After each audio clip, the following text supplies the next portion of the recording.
കേരളത്തിലെ ഏറ്റവും വലിയ ജില്ലയായ പാലക്കാട് ജില്ലയിൽ ഉൾപ്പെടുന്നതാണ് പട്ടാമ്പി. എന്നാൽ പാലക്കാട്ടേക്ക് പോകണമെങ്കിൽ ഞങ്ങൾക്ക് കുറച്ച് പാടാം. 55 കിലോമീറ്ററോളം യാത്ര ചെയ്യണം. ഞങ്ങൾക്കിവിടെ അടുത്ത് കിടക്കുന്നത് മലപ്പുറവും തൃശ്ശൂരും ഒക്കെയാണ്. പട്ടാമ്പി ടു കുന്നംകുളം 25 കിലോമീറ്റർ യാത്രയേ ഉള്ളൂ. അതുപോലെ തന്നെ പട്ടാമ്പി ടു പെരിന്തൽമണ്ണയും ഞങ്ങൾക്ക് 25 കിലോമീറ്റർ യത്രയേ ഉള്ളൂ. എന്നാലും പാലക്കാട്ടുകാരാണെന്ന് പറയുന്നത് ഞങ്ങൾക്കൊരു അഭിമാനമാണ്. ഭയങ്കര ബ്യൂട്ടിഫുൾ ആയിട്ടുള്ള നാടാണ് നിങ്ങളുടെ പട്ടാമ്പി. ശരിക്കും നമ്മുടെയൊക്കെ സങ്കല്പത്തിലും അല്ലെങ്കിൽ മലയാളം ലിറ്ററേച്ചറിലൊക്കെ പറയുന്ന ഒരു നാട് അല്ലേ? അത് കറക്റ്റ്. പട്ടാമ്പിയെ കുറിച്ച് പറയുകയാണെങ്കിൽ ദുൽഖർ പറഞ്ഞതുപോലെ തന്നെ മലയാളികളുടെ സങ്കല്പത്തിലുള്ളതും മലയാളി ലിറ്ററേച്ചറിലൊക്കെ കാണുന്നത് പോലത്തെ ഒരു നാടാണ് ഞങ്ങളുടെ പട്ടാമ്പി. ഭാരതപ്പുഴ, പട്ടാമ്പി പാലം, പട്ടാമ്പി ഗുരുവായൂർ ക്ഷേത്രം, പട്ടാമ്പി റെയിൽവേ സ്റ്റേഷൻ, പട്ടാമ്പി ജുമാ പള്ളി, പട്ടാമ്പി ഫിഷ് മാർക്കറ്റ്, മേലെ പട്ടാമ്പി, അലക്സ് തിയേറ്റർ, തളി ക്ഷേത്രം, പോലീസ് സ്റ്റേഷൻ, മുൻസിഫ് കോടതി, പട്ടാമ്പി കാർഷിക സർവകലാശാല, സംസ്കൃത കോളേജ്, രായിരനല്ലൂർ മല, പട്ടാമ്പി നേർച്ച, GHSS പട്ടാമ്പി, കട്ടിൽ മാടം തുടങ്ങിയ പ്രത്യേകതകളും, പാലം കടന്ന് അക്കരെ ചെന്നു കഴിഞ്ഞാൽ ഞാങ്ങാട്ടിരി, വാവന്നൂർ, കൂറ്റനാട് തുടങ്ങിയ സ്ഥലങ്ങളും, പടിഞ്ഞാറ് ഭാഗം പള്ളിപ്പുറവും, വടക്ക് ശങ്കരമംഗലം, ആമയൂർ, കൊപ്പം തുടങ്ങിയ സ്ഥലങ്ങളും, കിഴക്കോട്ട് പോയാൽ ഓങ്ങല്ലൂർ, കുളപ്പള്ളി തുടങ്ങിയ സ്ഥലങ്ങളുമാണ് പ്രധാനമായും ഉള്ളത്. വള്ളുവനാടിന്റെ ഭാഗമായിരുന്ന പട്ടാമ്പിയും അനുബന്ധ പ്രദേശങ്ങളും പറയിപെറ്റ പന്തീരുകുലത്തിനും കഥാകളമായിരുന്നു.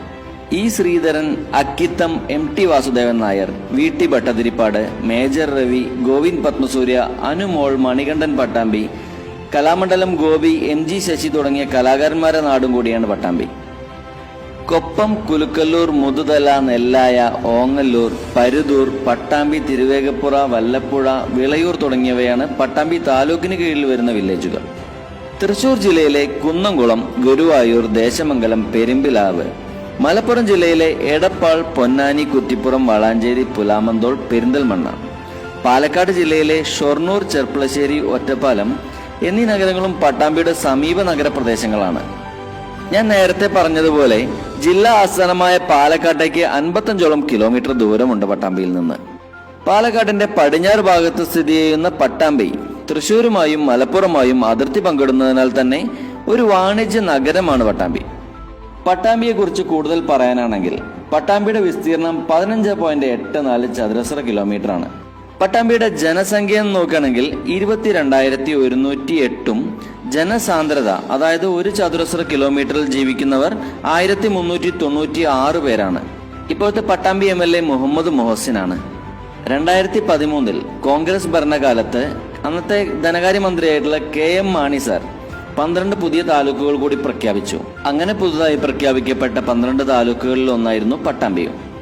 അങ്ങനെ അതുവരെ ഒറ്റപ്പാലം താലൂക്കിന്റെ ഭാഗമായിരുന്ന പട്ടാമ്പി പുതിയ താലൂക്കായി മാറി. ജനുവരി 14, 2015 പട്ടാമ്പി നഗരസഭ രൂപീകൃതമായത്. KL 52 പട്ടാമ്പിയുടെ RTO നമ്പർ. ഭാരതപ്പുഴ ചില കിലോമീറ്ററുകൾ പട്ടാമ്പിയിലൂടെയാണ് ഒഴുകുന്നത്.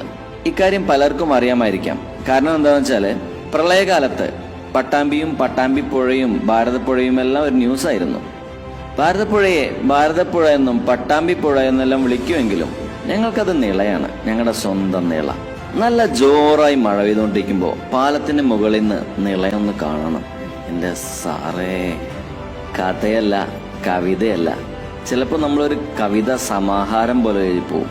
ചെറിയ ചാറ്റൽ മഴയിലെ ഒരു പഴയ പാട്ടും പ്ലേ ചെയ്തുകൊണ്ട് പട്ടാമ്പിയിലെ അധികം തിരക്കില്ലാത്ത വഴികളിലൂടെ യാത്ര ചെയ്യുമ്പോൾ ഉള്ളൊരു സുഖം അതൊരു വേറെ ലെവലാണ്.